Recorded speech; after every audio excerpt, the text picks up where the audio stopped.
अस्सलामुअलैकुम वरहमतुल्लाहि वबरकातुह। बिस्मिल्लाहिर्रहमानिर्रहीम। मौलाना अब्दुर्रहीम पच्छमी रहमतुल्लाह अलैह। Episode number 37। अॼु जे हिन एपिसोड में मौलाना जी हाज़िर जवाबी तंहिंजे बारे में आख़िर साम्हूं इहो ॻाल्हियूं बयानु थींदियूं।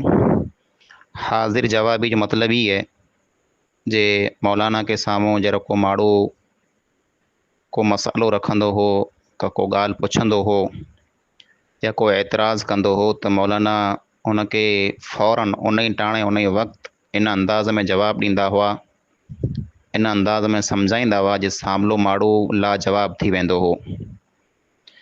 तंहिंजा कई वाक़िया आहिनि। तंहिंमां हिकिड़ो वाक़ियो ई आहे, सिंध जो हिकिड़ो मौलवी फ़तेह अली मोहम्मद हिकिड़ो मौलवी हो सिंध जो। हुन चयईं मौलाना खे, जे नेमतूं ॾियण वारो त अल्लाह ताला आहे बेशक, लेकिन नेमत जो जेको इंसान सबबु बणियो उन जो पिणु शुक्र कयो खपे। रसूल अकरम सल्लल्लाहु अलैहि वसल्लम जंहिं पाणखे ही दीन ॾिनो उन जो पिणु पाणखे शुक्र कयो खपे, उन जो पिणु पाणखे तारीफ़ूं कयूं खपे। मौलाना अब्दुर्रहीम पच्छमी रहमतुल्लाह अलैह फरमायो, तारीफ़ूं अल्लाह रब्बुल आलमीन लाइ करे आई, तंहिंखां सवाइ ॿिए कंहिंजी पिणु ओड़ी तारीफ़ करणी जाइज़ न आहे जहिड़ी अल्लाह ताला जी थिए। जेकॾहिं मुसब्बिब यानी जेको सबबु बणियो आहे कंहिं नेमत जो, उन जो वाखाणो करे में अचें, जीअं अल्लाह जो वाखाणो थिए थियूं त तूं हिकिड़ो ॾींहुं वञ अने दरिया जे कपरे ते उभी रहो अने उते हथ ॿधी उनखे साम्हूं शुक्र में किरी पोइ दरिया जो वाखाणो कर, दरिया जूं तारीफ़ूं कर। कुला त ही दरिया जेको आहे इहे सॼी सिंध खे पाणी ॾिए थो ने ई हिकिड़ो सबबु आहे त दरिया जो पिणु वाखाणो उअं ई थियणियूं खपनि जीअं अल्लाह जो वाखाणो थिए थियूं। असल में ॾींदड़ अल्लाह ताला आहे त अल्लाह ताला जो वाखाणो थियणियूं खपे ने अल्लाह जी जहिड़ी वाखाण थिए थी अहिड़ी वाखाण ॿिए कंहिंजी पिणु न थियणी खपे। अल्हम्दुलिल्लाह रब्बिल आलमीन। तमामु क़िस्म जूं तारीफ़ूं वाखाणूं अल्लाह ला करे आई।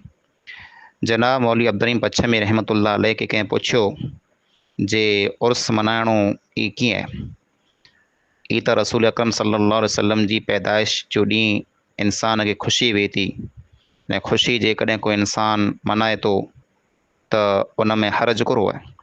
मौलवी अब्दुर्रहीम पच्छमी रहमतुल्लाह अलैह जवाबु ॾिनो जे हज़रत अबू बकर सिद्दीक़, हज़रत उमर फारूक, हज़रत उस्मान गनी, हज़रत अली मुर्तज़ा अने ॿिया असहाब किराम रज़ी अल्लाह ताला अन्हुम अजमईन उहे रसूल अकरम सल्लल्लाहु अलैहि वसल्लम से वधारे मोहबत कंदा हुआ कि पाण वधारे मोहबत कयूं था? त उन पुछे वारे चयईं जे उहे वधारे मोहबत कंदा हुआ। त मौलवी अब्दुर्रहीम पच्छमी रहमतुल्लाह अलैह फरमायो, पोइ उन माण्हू जी ख़ुशियूं कोन मल्हायूं, उन उर्स कोन मल्हायूं, उन ईद मिलाद कोन मल्हायूं? उहे पाण खां वधारे जेकॾहिं मोहबत कंदड़ हुआ त उन खे पिणु ई मिड़ई ईदूं मल्हायूं खपे, उर्स मल्हाया खपे ने उन खे उहे मिड़ई आयतूं हदीसूं दलीलूं ख़बर वई जेको अॼु माण्हू पेश कयूं था ईद मिलाद में, तंहिं हूंदे पिणु उन ईद न ई मल्हायूं त पाण कुला मल्हायूं? तंहिं उहो जेको सुवालु पुछे वारो माण्हू उतां जवाबु न ॾेई सघियो, माठि करे ॾियो। पोइ मौलाना अब्दुर्रहीम पच्छमी फरमायो जे साहबा किराम जी जमात बहितरीनु जमात हुई, उन जेको अमल न ई कयूं उहो अमल पाणखे न कया खपे, उहो मिड़ई बिदअत आई। हिकिड़े इंसान मौलवी अब्दुर्रहीम खे पुछे जे असांजी नियत में कीअं खोट न आहे? नियत असांजी ख़ासी आहे, सची आहे, पण असीं 11वीं 18वीं 12वीं 27वीं इन ॾींहं में जेको पिणु असां वटि मङणु अचे थो त ख़ुदा कान उन माण्हू खे असीं ॾियूं था ने जेकॾहिं असीं उनखे कीअं ॾेई ॾियूं इन ॾींहं में ख़ासि करे त कहिड़ो हरज ने कहिड़ो गुनाह आहे? मौलवी अब्दुर्रहीम पच्छमी रहमतुल्लाह अलैह फरमायो, हिकिड़ो इंसान 5 टाइम नमाज़ पढ़े थो, पर नमाज़ वञी पढ़े थो मंदर में मूर्तीअ के साम्हूं, त कहिड़ो उनजी नमाज़ थींदी? त उन माण्हूअ चईं जे अहिड़ी नमाज़ की न थींदी। पोइ चए उन माण्हूअ खे पुछे में आयो जेको मंदर में नमाज़ पढ़णु वञे थो, जे तूं मंदर में नमाज़ को पढ़े थो? त उन माण्हूअ चयईं जे मुंहिंजी नियत साफ़ आहे, नियत में कीअं खोट न आहे, सची नियत अल्लाह ला करे पढ़ां थो, मंदर में न मूर्तीअ के साम्हूं त ईअं पढ़ां पियो। त कोरोना जी नमाज़ क़बूल थींदी, त उन माण्हू जवाबु ॾिने की न थींदी। मौलाना अब्दुर्रहीम पच्छमी फरमायो, आंजो ख़ैरात सदको ई मड़े अल्लाह ताला वटि क़बूल आहे, पण इन ॾींहं खे ख़ासि करे जेको ऐं क़ुर्बानियूं कयो था अने जेको सदको ने ख़ैरात कयो था त ई क़बूल की न थींदो, कुला जे हिते नियत में जेको आहे खोट अची वञे थी। हिकिड़ो शख़्स मौलाना अब्दुर्रहीम पच्छमी रहमतुल्लाह अलैह खे पुछे थो जे मौलाना साहब 11वीं 18वीं जी राति असीं जेकॾहिं माण्हुनि खे खाधो खारायूं त इन में कहिड़ो गुनाह आहे? असीं माण्हुनि खे खाधो एतिरे करे खारायूं था ऐं असांजी नियत ई वे थी जे औलिया कराम जेको अल्लाह जा वली हुआ उन्हनि जी रूह खे सुकून मिले, उन खे सवाबु मिले, तंहिं लाइ करे असीं माण्हुनि खे खारायूं था। मौलाना अब्दुर्रहीम पच्छमी रहमतुल्लाह अलैह फरमायो जे आंजो हाल त उन माण्हू वांगुरु आहे जेको जंहिंजा माउ ने पे कंहिं ऋण में पॻे पॻे अचनि पिया, उन वटि पाणी पण न आहे, उञा आई ने ॿियो हिकिड़ो उन जो पुत्रु आहे जेको पाणी जी सांदारी भरे अने ऋण के साम्हूं वञे पियो, त उन जा माउ ने पे जेको ऋण मां पॻे पॻे अचनि पिया, त कंहिं माण्हू उनखे पुछियो जे तूं पाणी जी सांदारी भरे ने केॾांहुं वञे थो? त उन जवाबु ॾिने हिकिड़ो सेठ माण्हू आहे असांजो, उहो मोटर साइकिल यानी होंडा मथे सफ़र कंदो ने ऋण मां अचे पियो, ऐं उनखे पाणी पीआरणु वञा थो, उनखे उञ लॻी आहे। उन पिंड जा माउ पीउ ऋण मां पॻे पॻे अचनि पिया, उन माउ पीउ खे उहो पाणी नथो पीआरे अने वञी करे सेठ खे जेको होंडा मथे अचे पियो उनखे पाणी पीआरे थो। त अहिड़ो माण्हू बेवकूफ़ ने नादान आहे कि न आहे? उन माण्हू जवाबु ॾिने ई त माण्हू बेवकूफ़ ने नादान आहे।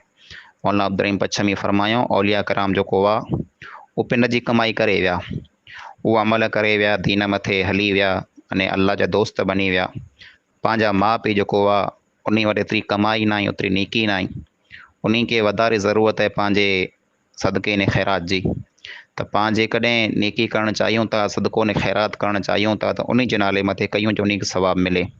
औलिया किराम खे ईसाले सवाबु पुॼाए लाइ करे पाण कुला अमल कयूं था, कुला सदको कयूं था। औलिया किराम खे त ज़रूरत न आहे, उहो त पिंड जे अमल जे कारण अल्लाह ताला खे महबूब ने अल्लाह जा पसंदि जा बाना बणी विया। हिकिड़े शख़्स चई जे क़ुर शरीफ़ पढ़ी करे अने मोल माण्हुनि खे बख़्शाइणो, क़ुर पढ़ो जे मोल जेको इंसानु मरी विया उन खे अल्लाह ताला माफ़ु करे, त ई जाइज़ आहे कि न?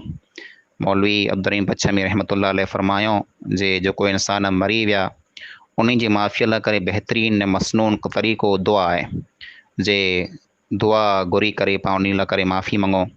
क़ुर पढ़ण ई सही न आहे। उन शख़्स चयो जे क़ुर त हिकिड़ी फ़ज़ीलत वारी किताब आहे, बहितरीन किताब आहे, अफ़ज़ल किताब आहे, त इन खे पढ़ी करे ऐं पाण मैयत खे मोल इंसान खे जेको दुनिया में वेंदा रहिया उन खे कुला न बख़्शाए सघूं। मौलवी साहब फरमायो जेको वस्तु जंहिं कम लाइ करे बनाई आहे, जंहिं मक़सद लाइ करे बनाई आहे, उनखे उन ई मक़सद में इस्तेमालु कराइजे, त ई ख़ासी ॻाल्हि आहे। पोइ मिसाल ॾेई सम्झायो जे हिकिड़ी कुआड़ी आहे, उनजी क़ीमत 1 रुपयो आहे, ॿई तलवार आहे, उनजी क़ीमत 100 रुपया आहे। हिकिड़ो शख़्स तलवार गिने थो अने तलवार से जेको आहे काठियूं वढे थो, त कंहिं माण्हू उनखे पुछियो जेको तलवार से काठियूं वढीअ थो, त चई तलवार जी फ़ज़ीलत वधारे आहे, तलवार वधारे क़ीमती आहे, तंहिं लाइ करे आउं इन से काठियूं वढियां थो। ऐं ॿियो इंसानु जेको आहे उन हिकिड़ो वणु पोखे, पोइ उन वण खे रोज़ु उहो हिकिड़ी बाड़दी भरे अने गिहु पीआरे, वण खे गिहु ॾिए थो। माण्हू पुछो जी गिहु को, जे गिहु जेको आहे वधारे क़ीमती आहे, वधारे फ़ज़ीलत वारो आहे, एतिरे लाइ करे वण खे गिहु पीआरियां थो, त अहिड़ो माण्हू बेवकूफ़ आहे कि न? उन माण्हू चई बिल्कुलु बेवकूफ़ आहे। त फरमायो जंहिं वस्तु जो जेको कमु आहे उनखे उन कम में इस्तेमालु कयूं। वण खे गिहु न पीआराइजे, काठियूं तलवार से न वढाइजे, वण खे पाणी खपे, काठीअ खे कुआड़ी खपे। ईअं जो क़ुर जेको आहे उहो एतिरे लाइ करे न ई आयो जे पाण मोल खे बख़्शायूं। क़ुर अमल लाइ करे आयो आहे, क़ुर सम्झे लाइ करे आयो आहे। जेकॾहिं पंहिंजा माइट ऐं ॿिया जेको दुनिया में गुज़ारे विया उनखे माफ़ु कराइणो आहे, बख़्शाइणो आहे, त पाण उन लाइ करे दुआऊं घुरूं। हिकिड़ो इंसानु आयो, उन चई जे असां ॿिए ॿिन्ही खे पुकारणु छॾे ॾिनो आहे, पण या रसूल अल्लाह जेको आहे इहे असीं कीन छॾे सघंदासीं। ऐं न मौलाना ई असांखे या रसूल अल्लाह जेको आहे इन जे चेख न रोकियो, इहे असीं चऊं त बराबरि आहे। मौलवी अब्दुर्रहीम पच्छमी फरमायो क़ुर करीम में अलॻि अलॻि जॻहि मथे घणे मक़ामात मथे अल्लाह ताला इन वस्तु खे शिरक चई जे इंसानु अल्लाह खां सवाइ ॿिए कंहिंखे पुकारे, अल्लाह खां सेवा में मड़े अची विया, नबीअ वलीअ पैगंबर मड़े।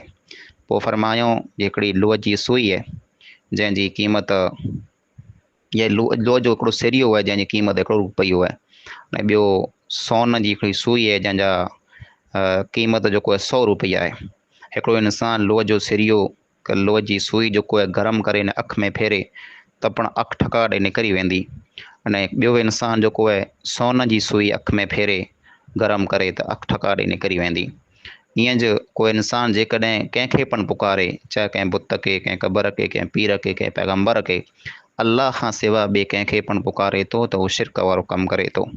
उन माण्हू उन ई टाणे मौलाना खे चइजांइ ऐं त रसूलुल्लाह सल्लल्लाहु अलैहि वसल्लम जा गुस्ताख़ आहियो, मुनहरिफ़ आहियो, दीन खां दूर आहियो।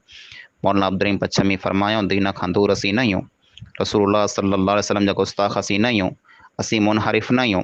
मुनहरिफ़ त ऐं आहियो जेको रसूल अकरम सल्लल्लाहु अलैहि वसल्लम जे हुक्म खे नथा मञो, हदीस खे नथा मञो, क़ुरान मथे अमल नथा कयो।